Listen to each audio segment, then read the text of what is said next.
నమస్కారం. వేదికను అలంకరించిన కార్యవర్గులందరికీ, కార్యకర్తలకి, ప్రతి ఒక్కరికి ఈ క్యాంపుని నిర్వహిస్తున్న ప్రసాదారకం క్యాన్సర్ ఇన్స్టిట్యూట్ సంబంధించిన వాళ్ళందరికీ కూడా ఈ మంచి అవగాహన సదస్సుని నిర్వహించడం ఎంతో గొప్ప కార్యక్రమాన్ని భావిస్తూ దీనికి సహకరిస్తున్న గోవాడ గ్రామ ప్రజలందరికీ కూడా కృతజ్ఞతలు తెలుపుకుంటున్నాను.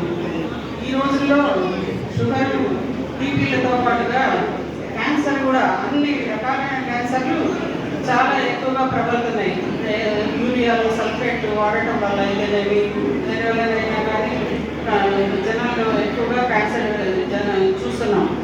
దీనిని prevention is better than cure అన్నట్టుగా ఎర్లీ స్టేజ్లలో కనుక క్యాన్సర్ని కనుక్కుంటే 100% మనం క్యూర్ చేయగలం. కానీ ఎప్పుడైనా సరే మన దగ్గరకు వచ్చే కేసులు మేము చాలాసార్లు చూస్తుంటాం. మన దగ్గరికి ఒక సింటమ్తో ఆ పేషెంట్ వచ్చారంటే అప్పటికే 3rd స్టేజ్లోనో 4th స్టేజ్లోనో ఉంటుంది. అలా కాకుండా 1st, 2nd స్టేజ్లో కనుక మనం క్యాన్సర్ని కనుక్కున్నట్టయితే దాన్ని వెంటనే మనం క్యూర్ చేయగలం. 100% నేను చేయగలం క్యాన్సర్ ఏదైనా సరే. ఎందుకంటే మన కణజాలమే ఇంకొక అబ్నార్మల్ గ్రోత్ తీసుకుంటుంది న్యూట్రిషన్ల ద్వారా.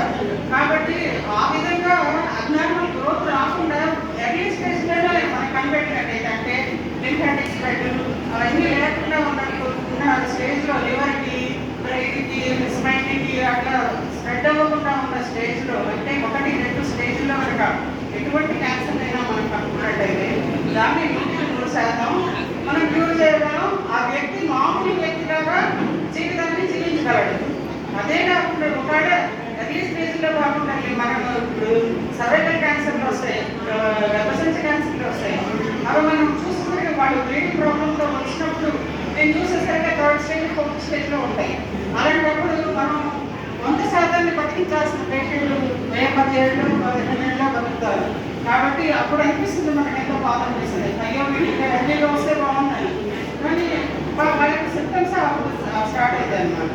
కాబట్టి ఇవన్నీ అవగాహన కలిగించడం కోసం ఈ వాళ్ళు చేస్తున్న ప్రయోగం చాలా మంచిది. దీన్ని మేము అందరూ ఆమోదించాలి, దాన్ని సహకరించాలి.